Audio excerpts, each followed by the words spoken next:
I know to the world the problems of two people don't amount to a hill of beans. But this is our hill, and these are our beans. Word to Frank Drebin of Police Squad, RIP Leslie Nielsen, let's go!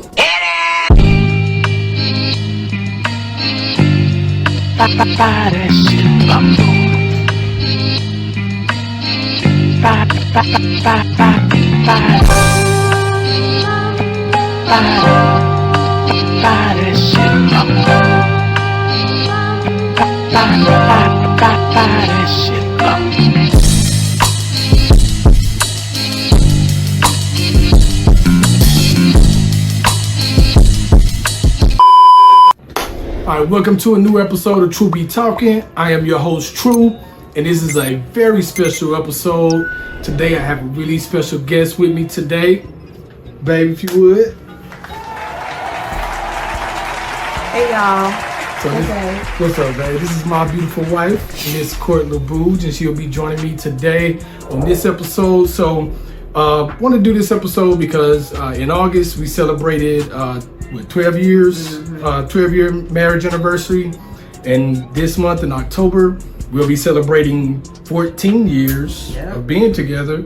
Actually starting our relationship 14 years ago. So just want to do a special episode with us talking about some of our things, and let's jump right into it.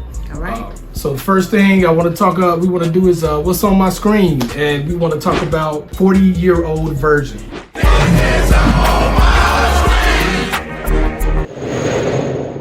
So first of all, if you don't know, 40-Year-Old Virgin is a movie about, what was his name? Andy.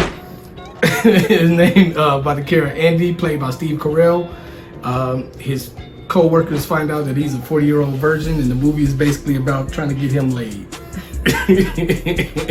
So this movie is special to us. For one thing, it's my favorite movie of all time, my most favorite movie of all time. Secondly, it's the first movie we ever watched together. Yeah. Right? Yeah. I invited her over for a little bit of watch a movie and chill. It was for Netflix. So just invited her over. This is the first movie we watched, just kicked it, chilled a little bit, hung out. But, you know, from there we kind of went on and had other dates, but that was officially, I would say, our first date. That was our first semi-official date. Semi-official date. First official date. First outing was at IHOP. So yeah, IHOP is pretty special too. But 40-Year-Old Virgin, it's a really great movie. My favorite scene of the movie is actually when they're playing poker and they find out that he's a virgin. I think, to me, that scene is so great because it is the basis of the movie when they find out. But it also spoke true to virgins. Like the way that they did it, the dialogue they used, that back and forth. Yeah, like it was almost to the point of, hey bro, the only thing they didn't do was ask him, you know, well, how many hoes a girl got? Like, yeah. Where everybody that grew up being pressured about being a virgin, bro, dudes know how many hoes a girl got, bro. Like, and that's the only thing that was missing from that scene. So to me, that was a perfect scene. Like, what was your? I'm a theater nerd, so my favorite thing, musicals, all those things like that, that's my thing. So at the end of the film, after, you know, if you're gonna watch, Can I spoil it?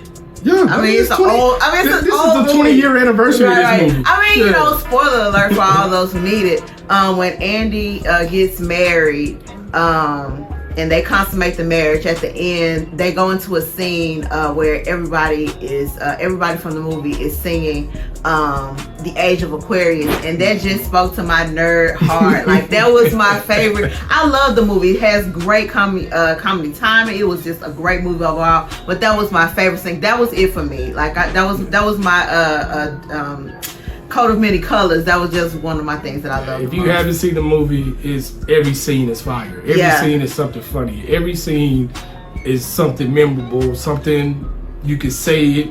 It's a great movie. If you haven't seen it, go check out 40-Year-Old Virgin. Even if it's not a chill moment. Yeah, even if it's not a movie and chill, it's a good movie to watch. It's a good movie to watch as a couple, or, you know, with your friends. By yourself, it's all great. If you need a laugh. Yeah. A moment in music. So our moment in music, one of the artists that we connected on early on in our relationship that we both liked, that we both had pretty much the same amount of interest in, was John Legend. Oh, yeah. John Legend. And both of our favorite album, I know it's my favorite album. I know you got it's between Once Again and Get Lifted, but my favorite album and the album that we want to talk about is Once Again by John Legend. Love it. Is his second album. Great songs. The flow of the album from beginning to end is dope. Get Lifted, of course, is classic. It's my second favorite. Once Again, it's my favorite album from John Legend. I know you have some favorites. Yeah, and for me, I'm an interlude girly. Like, I enjoy, just the storytelling of an album. And this album did not, everything was fire, but like some of my favorite ones was Maxine's interlude. I also like Each Day Gets Better. I love his ballads. I love how real and raw he gets.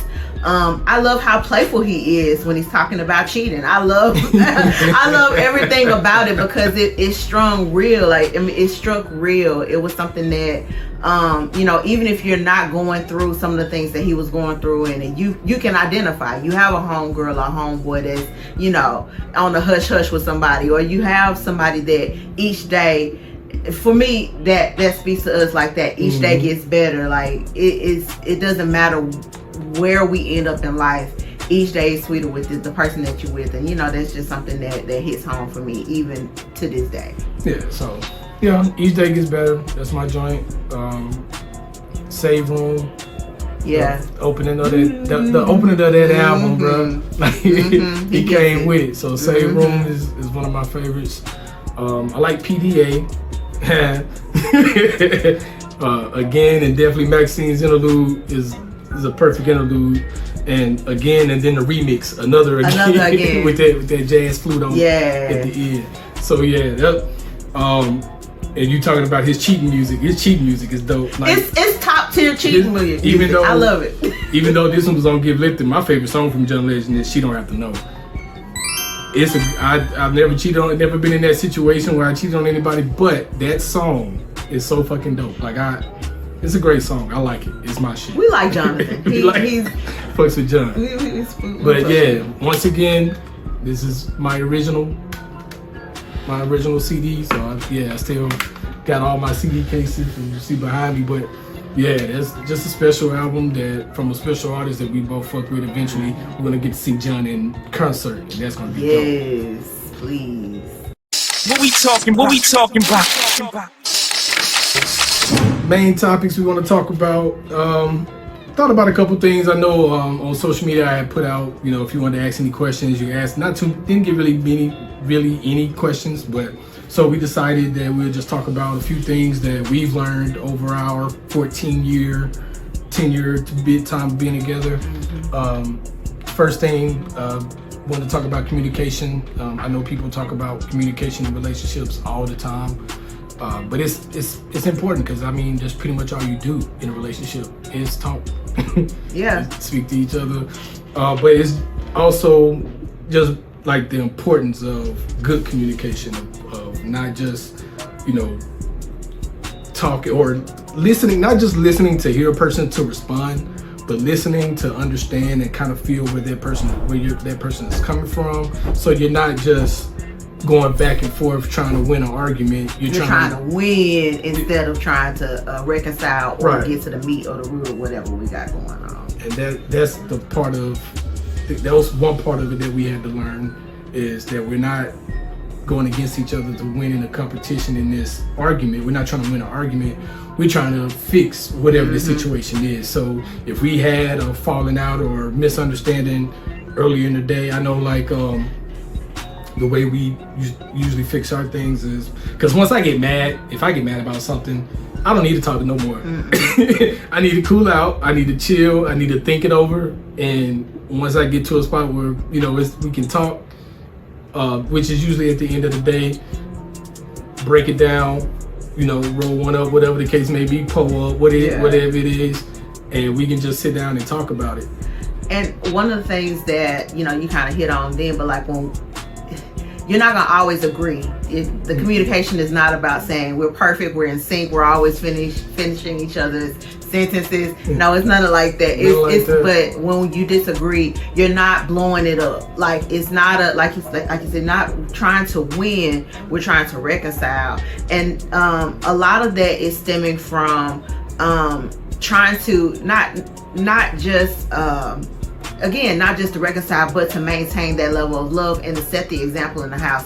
We have kids at home, we have, family members and people that we care about, and it's really important to us to model the love that we want around us. And one of the things that we have to talk about is when we get to that level of heightened disagreement or whatever it is, how can we diffuse the situation? How can we, what are the things that we can do to make sure that it doesn't go below the belt? Or, and honestly, and you're going to talk about this in a little bit, but honestly, I don't want to go below the belt. I want to keep it at a civil level. I want to keep it at a way that we can still come back and there's as little harm as possible. There are always chances for harm, but just wanted to make sure that even in the argument, in the heat of moment, that you good. You're not going ahead. We're not taking it to hell. Yeah. Because when you're just trying to win an argument, like you said, you'll go below the belt. You'll say something you're gonna end up apologizing for.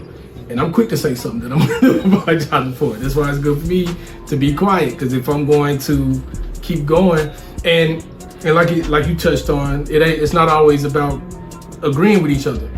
There's some things that we got into about that we just had to agree to disagree. Yeah. To this day, we just had to, hey, you know what? That's gonna be you. I respect what you're saying, but I can't rock with that. Mm-hmm. And it was obviously it wasn't anything that's gonna separate us. Yeah. It wasn't nothing to the point where it's something that's gonna break. But we just had a difference in opinion, and we just had to leave it at that. Being in a perfect relationship is not about both of you just being perfect. Some things are gonna be wrong. Some things are not necessarily wrong, but some things are not gonna be. You're not going to be in sync on everything. Mm-hmm. But what you can be in sync is we in sync with the agreement that we love each other, we respect each other, we like each other, and we can stay together regardless of our difference of opinion in this matter. Because it's not a life or death thing. You know what I'm saying? So yeah, and your relationship is a marathon. It's not just you're not there for the quick reward. You're there for the long term, and so that includes communicating and repairing and adjusting as you go along through and just keep putting that work in. Put the work in. We still working on communication. I'm still working on things right now. Same. I have to work on letting her finish her thought without me jumping in and trying to finish her sentences or whatever the case may be. It's a continuing thing, and it's work. When they say it's work, I mean it's working on yourself. Mainly. I'm perfect, y'all. I have nothing to work on. It's working on yourself mainly. Kidding. Because you have to be at peace with yourself to be at peace with someone else. Yeah. So is constantly being at peace with yourself, working on yourself, and knowing when your partner brings up, hey, this happened, or you did this and I didn't appreciate it, or this is something that happened and I think you should work on this a little more. It's not taking it. You even in that moment, you might be a little taken aback, like, how dare you? Yeah, that ego rises up real. That ego gonna come out, but at the same time, you gotta take that. Well, if they're saying this, it must be something. Yeah. And then you can think on your actions. Well, what did I do something that? Okay, well then she might have a point. So maybe I did do that. Maybe I didn't. But how can I get to that person and explain my case and explain my perspective in a way that that is setting the boundary, that's firm, but it's also in love. It's not a way, again, it's not the I win the argument. It's, well, that was a miscommunication, and a lot of times that's something that that we find out a lot of times. Oh, it's just something that you thought it was this, I thought it was that, and we just didn't say it out loud. It was just it's just a constant level of communication. Constant level of communication. All right. The next thing, love versus like. This is something I talk about every now and then. I think it's really important. It's way more important. I personally feel it's way more important to like a person than it is to love them. You do need to have that love there, but in order for it to kind of stick and for you to get on that level of understanding and having that good communication and not wanting to, go below the belt and not wanting to push the boundaries and all that, I think you actually have to like the person that you're with. And I think that is really important. I think to me, when I see people complaining about relationships or their partners or whatever the case is, a lot of the things that I see is like, bro, do y'all even like each other? Yeah. You don't want your woman to talk at all, bro, while you in the house? You don't like to hear her say anything? Do you like her? Like, nigga, she ain't never got nothing. She don't never say anything that you like? Nothing y'all do together is fun? Yeah. So, yeah, I think it's, because love is not enough. It's not enough. It's not going to hold you. And if you're playing it off of just love, that if you're just playing it off that emotion, I think you're gonna end up disappointed a lot. Because the way I think about it is, you do way more for people that you like. You like your friends, right? For the most part, you like your friends. Friends need help. Drop everything, help. You're gonna do what you do. Yeah. You might even go out your way to help your friends because you like your friends. These are people you chose to be in your life. There are people with blood relatives, family members that they love, without a shadow of a doubt. They love with all their heart. Can't be in the same room with them for 15 minutes. Can't have a conversation with them. Don't have nothing nice to say about them. You know what I'm saying? So love doesn't always create a good relationship. Just trying to play off love. It ain't. If y'all don't actually like each other, that's how small disagreements, small arguments can blow up. Because I didn't like your ass to start with. So I don't mind taking it to that level with you because I don't care about your feelings. I don't like you. Yeah. And I think it's that simple with a lot of people that deal with each other. And I think like even in thinking of long term and longevity, when you don't have anything else, when you don't I'm not saying that everything is gonna be downtrodden and all this stuff, but like when you're down to the nuts and bolts of your relationship, like you said, do you like this person? Are you willing to? Is this the person that is what we in our favorite show? Is this person your pube shirt? It's your pube shirt. Is this person the one that matches the energy that you're on? Is excited for you? Excited about you. Excited about you, and it's real, and it's not it's not what you can do for that person or what they can do for you, but it's just how you vibe with each other. And since the beginning, to be honest, like we vibe with each other. It's just things that we like about each other. There's some things that that are cute and annoying and all the stuff, but it's the things that make each day and each day sweeter, for real. Can y'all sit in the room in silence? Like a lot of especially early on, we could just be in the house together, quiet, nothing wrong, nothing, just in silence. Your silence can speak really loud. It's peace. Because if it's not, it's peaceful silence. We're peaceful silence, enjoying our company together, but we ain't gotta be all up under each other and we doing our own thing. But just, I enjoy you being here with me, and I think that's what everybody should be striving towards in the people that they're dealing with, or you're going to be in a relationship with, or whatever the case may be. Back in my day, you know what I'm saying? Right, when I was single, I'm only dealing with people that like me. Like, I don't, you know what I'm saying? I didn't know I was cute till I was like 27, 28. I didn't find out a little. I didn't know. So I'm only dealing with people if you showing me, that you like me too. Like, if I'm a holler, I'm hollering because I like what I see. Do you like what you see? And then we get to kicking it. Yeah. Do you like being around me? I kind of enjoy you, but if I peep something about your personality, your attitude, or anything that I didn't care for. Like there's nothing. So, because I'm not gonna like you. I don't like the type of person you are. But I think that's important, man. Just finding a person that not only touches that emotion of love for you, but a person that even when it's not the best day, when it's one of those disagreement days, you can still say, bro, you lucky I like your ass. You're lucky you're cute. You lucky I like you, bro. The one question that we did get came from the homie Demetrius, bro. Thank you. He just kind of asking about how do we make time for each other. We have 3 kids. Yep. He wanted to know, how do y'all kind of make time for each other? Whether you work full time and you do this and you do that, and what do y'all find?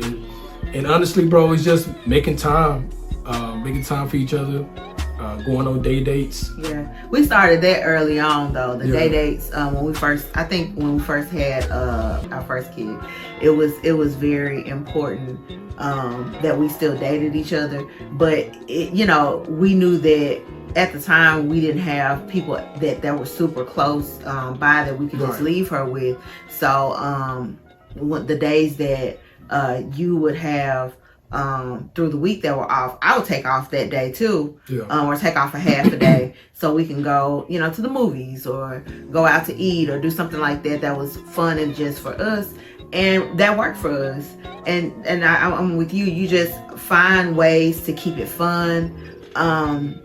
Everybody doesn't have a village around them, and that's okay too. You just have to. Just like with anything else, you just have to coordinate it. You have to work it out in your schedule, so that you're constantly, or you are fed the love that you need, that closeness, that intimacy, that one-on-one time outside of kids and life. Yeah, digging in that PTO. Yep. Digging PTO. If you can, if you do have people around your village, someone that's willing to keep the kids for a couple hours, do that. And do something, even if it's not going out. A lot of people, or I know at least in the movies and shows and stuff, it's like anytime as a parent you get some free time, you want to go out and do something. And it's cool, go out and do stuff, but also have a time where you just go back home, take a nap, chill. Oh, the naps. Like, especially the quiet naps. Early on, starting out, anybody that has kids know that newborn stage is welcomes you to sleep depravity. Like you get sleep deprived. You have no choice but to. So there is no sleep. Finding time for naps and dates and all that, like especially as new parents. That's why we did the day dates, because even when we did have free time, we didn't want to do anything at night because hell, we want to be asleep. We want to be asleep. We want to be asleep. But I mean, as time went on, like we had those times where because we're both from Mississippi, like my aunties will come from out of town sometimes, and they'll keep the kids for a weekend. My family keep the kids. Or her family keep the kids, and bro, we'll spend that. They think, y'all go out and do whatever y'all going. We might go get something to eat, but shit, we going back to the house, man. Lay it down, chill. But that's all it is, just making time for each other, making sure that you're doing something that, make sure that you're doing something that keeps you happy, keep you together. Go see a movie. What did you do before kids? You know what I'm saying? Do some of that. I wouldn't recommend going to a club. That shit ain't fun no more. I don't want to stay up that late to even try to do that. Clubs and shit, that shit ain't fun no more. But a brunch, a good little brunch, a day party. We have gone at random adventures that we would like to go on with our friends sometimes. Like just connect in the ways that are authentic to who you are. Like you said, do the stuff that you did before you got married, or before you got with each other before you got married or had kids. Date each other. Just continue to date, man. Have fun. But I think that's all we had on those topics, man. This for the final call. Glad we finally got to do this. I know I said it was gonna be done a while ago, but life and things happen the way it does. Things and stuff. Things and stuff. And we're gonna take us a shot of Crown to celebrate our various anniversaries. All the anniversaries we have. And of course, man, like I always say, love each other, love yourself, fuck the hate, drink something.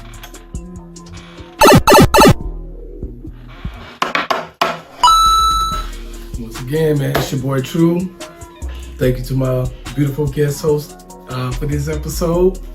It's your boy True McFadden, man. I'm out. Oh, it's good. Good and terrible.